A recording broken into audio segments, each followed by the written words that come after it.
Hello, ladies and gentlemen. Welcome to Sarcastic Remarks, I guess. I'm your host, Chris. I'm joined by James and Ryan this time.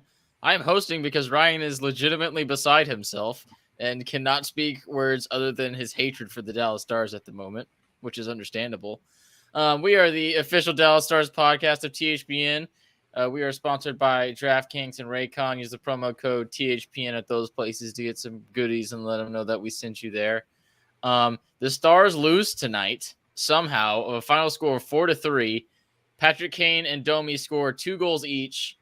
By the way, the Blackhawks, one of the worst teams in the league, on the second night of a back-to-back, down by 3 goals in the middle of the second period, and the Stars find a way to lose the game. Yeah. You know what's even crazier? They played the Golden Knights last night and won. They just beat the top 2 teams in the Western Conference. You know what's even crazier? The Stars have lost 5 games and are still the number 1 team in the Central Division. Yeah. All right. Those Jets aren't great either. The Jets have been bad too. Everything's burning right now.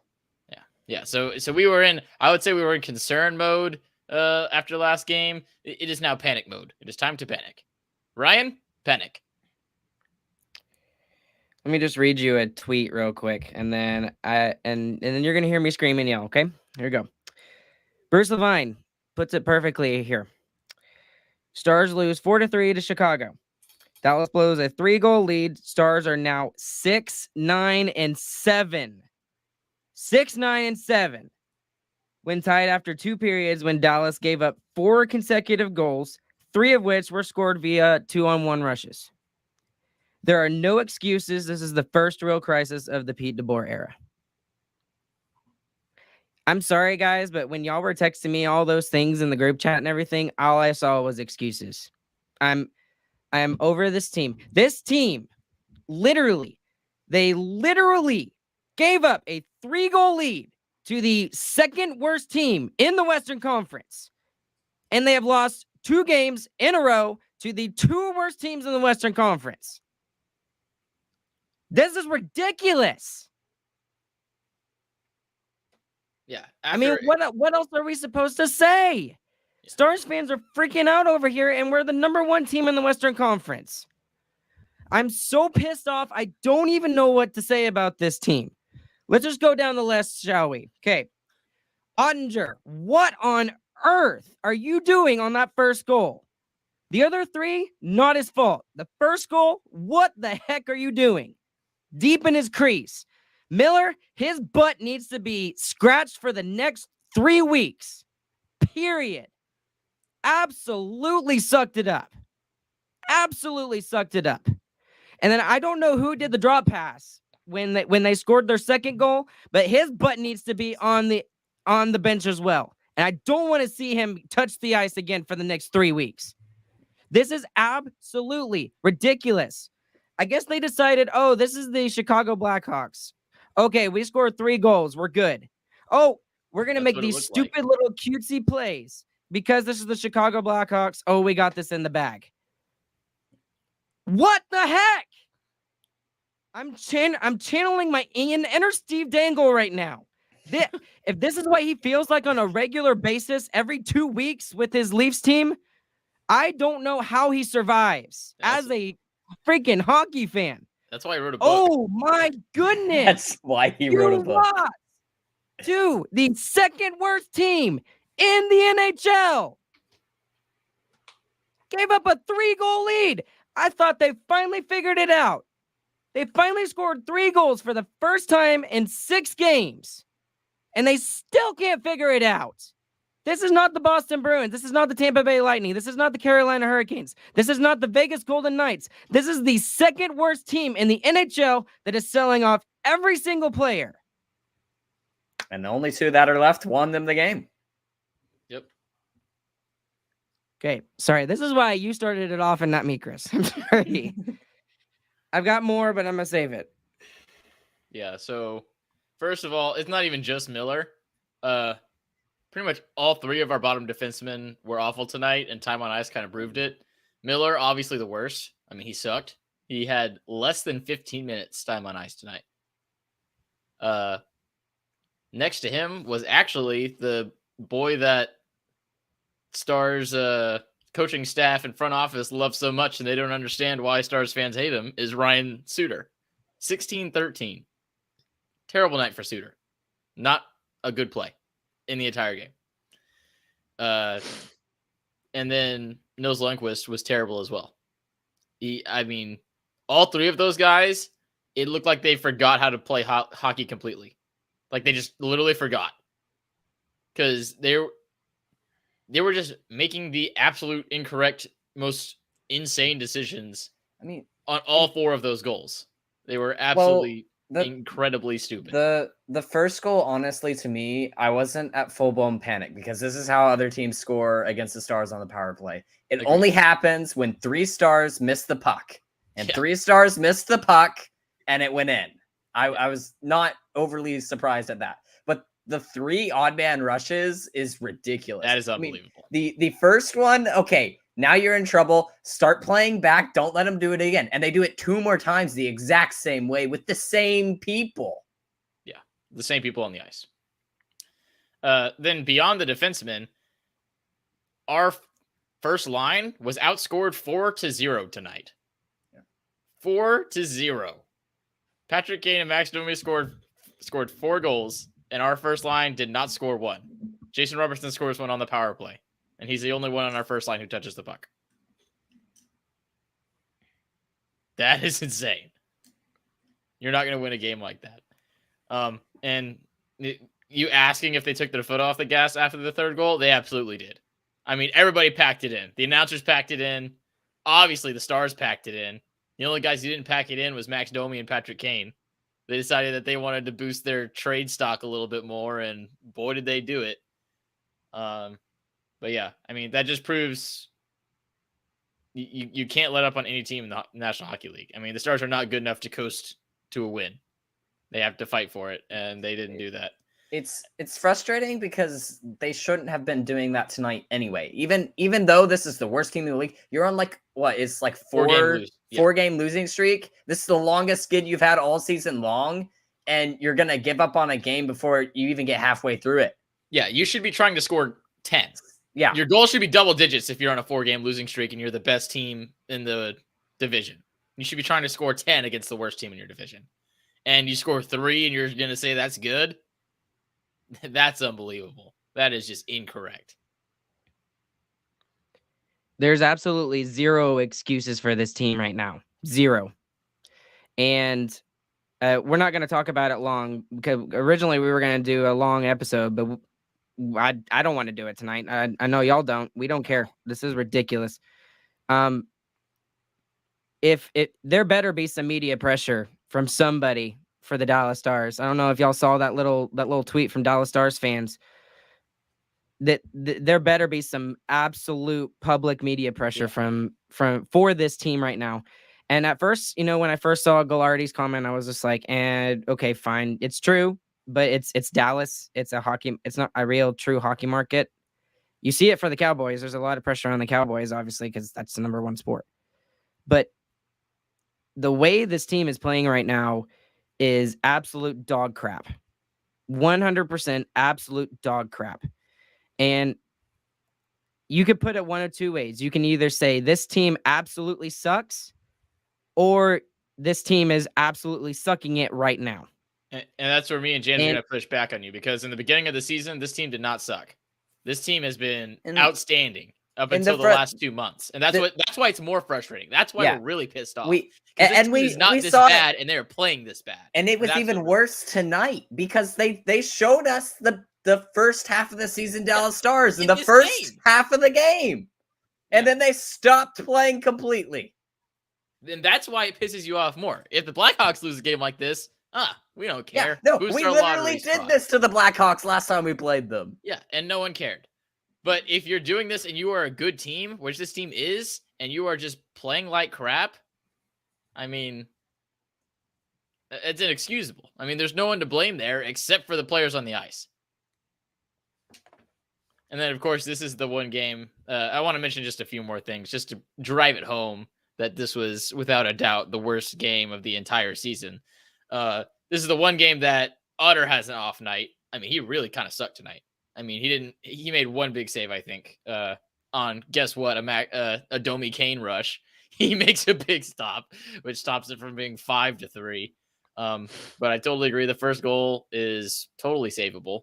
And generally he'll get one of those 3, but he was way out of position on both of them. He bit hard on the first guy all 3 times and didn't give himself a chance, which is not normal for Jake Ottinger. Jake Ottinger normally gives himself a chance to make the save with his positioning, and he didn't do it.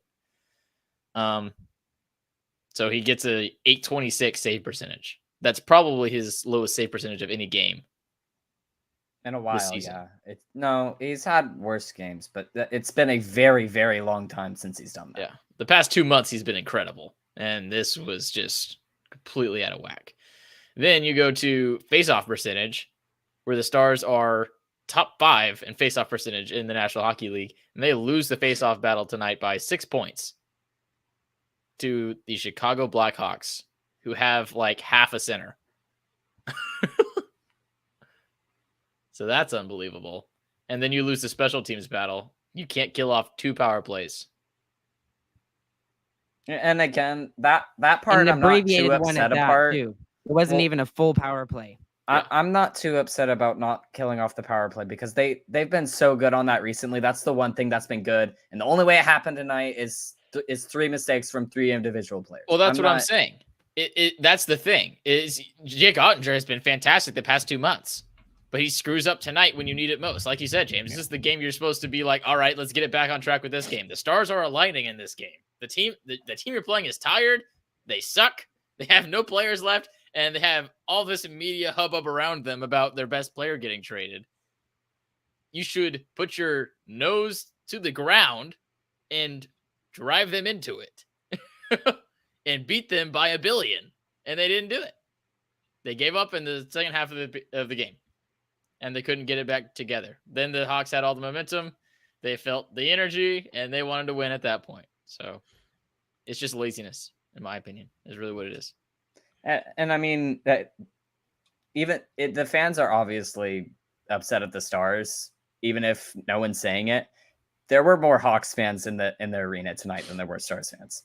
Absolutely. You could hear the "Let's Go Hawks" chant all night long. Vocal minority, but yes, there were a lot of Hawks fans. When you have a hold on. I need to jump in here too. The American Airlines Center tried to get the Stars going multiple times. It is absolutely not on the fans at all. They tried. And I'm not saying it's on the fans. I'm saying that the Stars, with the skid that they've been on, they don't deserve the fan support, and they didn't get it. And you know what? I 100% agree with you. This fans themselves deserve way better than this and what we're getting right now. Absolutely 100% deserve better than what we're getting. Yeah. So go ahead, Chris. Well, I was about to move on, so see what you're going to say. Okay. I hope y'all understand what I'm talking about when I say that this team has a lack of killer instinct. I'm believing you now.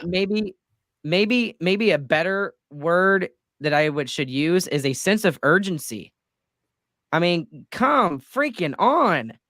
You're in the 3rd period. You're down by a goal to the 2nd worst team in the NHL, and you don't get it going until the 6-minute mark left remaining in the period?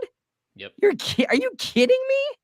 Are you absolutely kidding me? What are you going to do when you're down 3-2, game 7 against whoever the heck we play, Nashville or whoever, or Edmonton? I mean, yeah, and that tied in the 3rd period stat says more to me than the overtime stat does. Like, can you hear Ryan, James? I don't know. Oh, Ryan, try and talk. He's still moving, but I think he unplugged his mic back. Yeah, I think he got so loud he unplugged his mic. But the stat that proves Ryan's point to me is the 3rd period stat. The tied in the 3rd period that we are, I mean, if you count just overtime losses as losses, we are like 25% success rate when it's tied in the 3rd period. That's insane. I mean, that proves to me that there's no killer instinct there. So what I was going to kind of move on to is kind of the implications of this 5-game skid that we've been on. as Ryan drops out. Looks like he's having some worse technical difficulties than we thought. But you're dropping out of the first spot of the Central Division. Who's going to be the first team you're playing in the playoffs, James? I think it's the Jets, honestly. I think the Avalanche are going to come all the way back and win the division, honestly. Wow. With the way both teams are playing. Yeah, both teams are playing like crap. Yeah, agreed. But yeah, either way, you're giving away something that you've held on to the entire season. I mean, playing one of those wildcard teams would be such an advantage, and you're just throwing it away. And you're turning a season that could really be something into, man, it's going to be hard to get out of the first round. I mean, that's really what you're staring at in the face right now. And that's where Ryan's sense of urgency comes in. Like, okay, look at the standings. Look at who you're going to play in the first round. Now get urgent, I guess. Something has to change. And I feel like that's really where they lost their urgency in the first place. They've been in the lead this entire time. I mean, it feels like they're trying to coast right now, and it's way, way too early. Yeah, for sure. So, are you able to talk now, Ryan? Yep. Even on a bad night, it's not my internet this time. It was actually the microphone. Go figure. So nice. Always technical difficulties. It was that verbal abuse. It was. Yeah. The mic was mad at you for being that's true. Yeah, that's funny. I like that, James. Yeah. I needed that. Thank you, James. A little bit of a smile. I don't even remember what the last thing y'all heard was. What was the last thing y'all heard? Don't remember. We were talking about the record and tied games going into the third. Yeah. I'll tell you, I said that proves more to me than the overtime losses that were barely 25% when we're tied going into the third. Yeah. That sucks. Well, and the other thing I wanted to point out about the team is if you're a wild card team, maybe you're hoping you play the Stars. I mean, especially with the way that they're playing right now. I mean, I don't even know what the standings are right now, but if I'm one of those wild card teams and I'm looking at the Dallas Stars, I'm like, this team is a joke. This team is an absolute joke of a division leader. Absolute joke.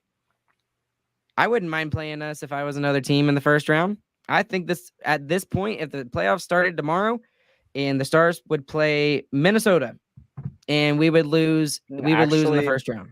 They would play Edmonton, but yes, still, it's even worse if you play Edmonton, I think. No, you would play Minnesota because the Minnesota is in the Central Division. Is that how they do it now? Yeah, it's. Are you sure? The NHL, I thought that's not positive. I thought the conference winner this year played the lower point team. Normally that would be the case, but if you have 4 teams in the playoffs from the Pacific and 4 teams from the Central in the playoffs, then you keep the divisional matchups, and that's just the way that they do it. I understand why they do it. I don't believe that, but I'm gonna go look it up. I promise you. I'll look it up. I didn't know that. But yeah, we were talking a little bit about playoff implications. I was going to say something else, but I think I forgot. Yeah, so here's the deal. Colorado has 3 games in hand on us right now. They have 67 points. We have 72 points. They absolutely could win the division. Yeah, that's what I'm saying. What, James? I'm with you. I think the Avs are probably going to win the division, regardless of what happens from here on out. The Stars haven't shown that they can go on these crazy win streaks yet, and they haven't gone on one. And this is the first streak of any kind that they've been on, and it's a loss streak. The Avs can go on a win streak. We know that. Yeah. So I remember what I was going to say. I was segueing us to the end of the podcast and a look to the bright side. The bright side is it is not April. It is February. There is time to turn the ship around. The ship is heavy and full of holes, and it is not working at all. But we got time to fix it. That's the only bright side I can think of. If this happens late March, early April, you're way more worried. But, man. If I'm Pete DeBoer at this point, one, there better be a freaking players-only meeting tomorrow morning. There better be. Because if there's not, don't- I'm think gonna makes the players only meeting, but yeah, agreed. Nah, I think he makes them do a players only meeting and figure out what the heck is going on with this team right now. Second off, I wouldn't be completely opposed to scratching some certain players and calling up some AHL people, because right now, Olofsson and what's this? I can't believe I forgot the other guy's name. Harley was the other But- one that played tonight. It was just Olofsson tonight. Okay, well, either way, I wouldn't be opposed to pulling up some guys, and there better be an atomic bomb dropped on the forward group, because I'm not joking. Right. I mean, It nothing makes- is working right now. It makes no sense that we lose 2 fourth-line players and our team suddenly is complete garbage. That doesn't make any sense. That's not how a team works. That's not the problem. That's obviously not the problem. The problem is the guys who are on those top two. Well, I'll say top two. Those top two lines. Yeah, Not I doing mean, good jobs. and the other thing is now I think it's time to call out the people who are not scoring. I mean, we've called out Marchment for not scoring 29 games now, I think is what he's at. It's one of the ridiculous. longest streaks I've ever heard of. Jamie Benn, you can't get onto him. He actually did good tonight. Tyler Sagan actually did good tonight. And the people who really screwed what's look at the plus minus, Chris, tonight, because I know we hate looking at it, but I would really be curious That's what I was saying in the start of the podcast. Jason Robertson, he scores a goal. It's on the power play, so it doesn't contribute to his plus minus, but he's a -2.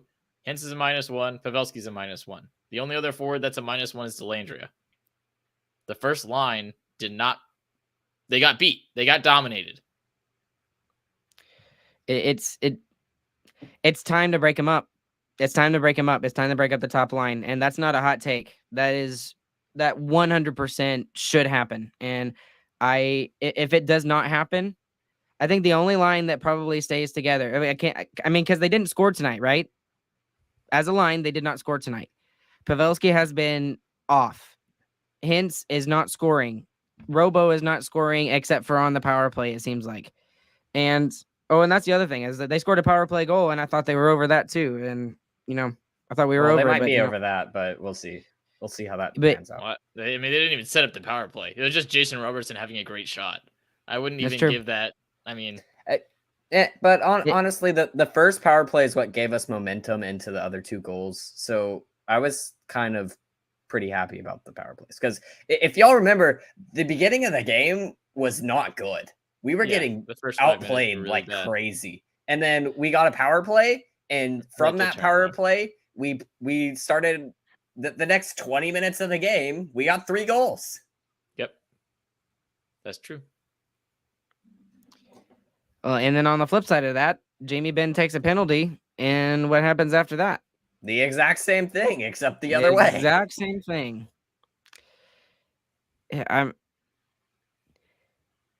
The reason why I scream and yell into a microphone and on the internet is because I care too much about this team, and because I know this team can do better.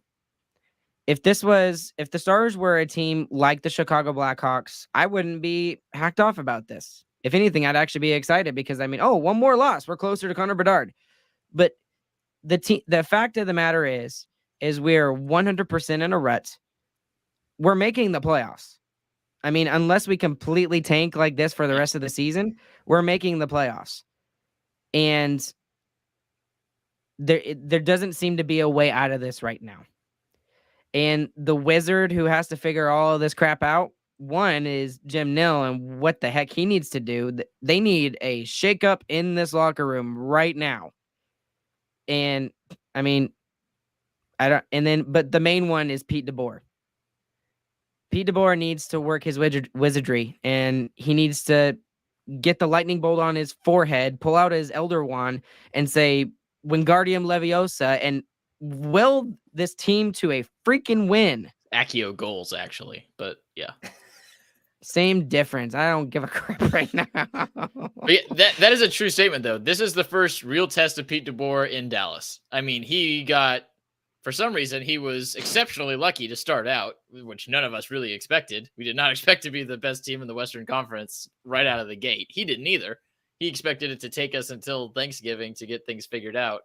So he got handed a bone. Here's his first real test. Let's see how he does. I mean, that's really my opinion on this.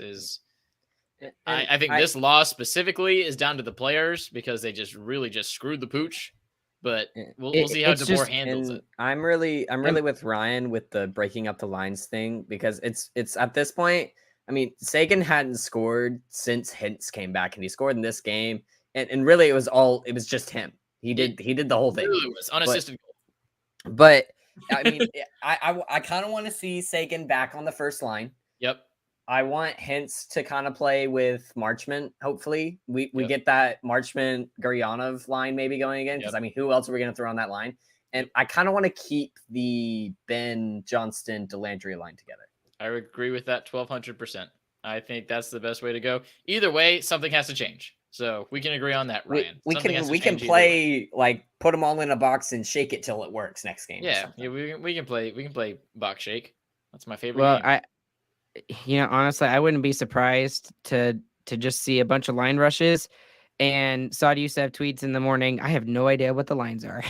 That would be great. That would be hilarious. I mean, that would be fantastic. That's exactly what this team needs right now. I was only shaking my head because I don't think Delandria is the answer on that line. I think it's time but that synergy with the other players on the other lines, I think is better, which is why I would keep him on that line. I want to see Seguin with Ben and Johnston. That's what I want to see. Because Seguin is, finally someone showed some sort of emotion when it looked like he scored and he realized he hadn't actually in time had expired. Yeah, I'm glad he. I need to see that from every single Stars player, every single freaking Stars player for a full 65 minutes. Because we're just going to go to overtime anyways. For a full 65 minutes, the next game. I don't even care who the heck it is. It better be a freaking win. I don't want to know. Golden Knights in California at 9:00. We are really good at those games. We are really good at those games, especially this year. I'm to stay up late to watch the 6th loss in a row. Let's go. Are we done, boys? I think we're done. Well, hold on. The biggest loser is the whole Stars team, by the way. Yeah, just say that. Okay. There is no biggest winner. Nobody. We all lose. Let's say 2 happy things. Okay. First off, Max, good luck with your fight against leukemia, buddy. We're really, really, really rooting for you. Yeah, that was a class. That was a class act by the Stars to let him do that. Should have put him on the ice. Could have had more ice. Probably would have done better. And honestly, Dad pointed this out to us. He sent us a text message and say, next player interview. I mean, why not? Max on. And then second thing, it's technically not his birthday anymore because it is 12:02. But happy birthday, Zachary! What a game to absolutely. That's okay. He was watching soccer. I don't think he was watching. Luckily, so good for him. Because what a birthday present, man! Can you imagine? Oh my goodness. Okay. Chris, I'm the host tonight. I'm closing it out. Yeah. Get out of here. All right. I don't care. We'll see you Saturday night. We're probably gonna start the episode right around this time because it's in the West Coast. The Stars are really good in the West Coast, so y'all stay up for that. Get ready to watch the Stars lose their 6th in a row. Stars lose tonight. Final 4-3. We need to put a headphone warning on this video. Check out. I'll do it. Check out DraftKings, Raycon, THPN. Check out our website, sarcasticremarks.com, and our shop as well. I think it's shop.sarcasticremarks.com, something like that. Sarcasticremarksshop.com. I always get it backwards. I think I always do that. Well, you do. Good job. Either way, just like the Stars. y'all must be just as crazy hockey fans as us if y'all are listening to a podcast after that effort. So thank y'all for being with us tonight. Whoever's watching, you're weird, you're crazy. Don't watch the next game. Save yourself. Stars lose. We'll catch you guys Saturday night, I guess, or Sunday morning. Whenever it is. Yeah. Bye. Bye, guys.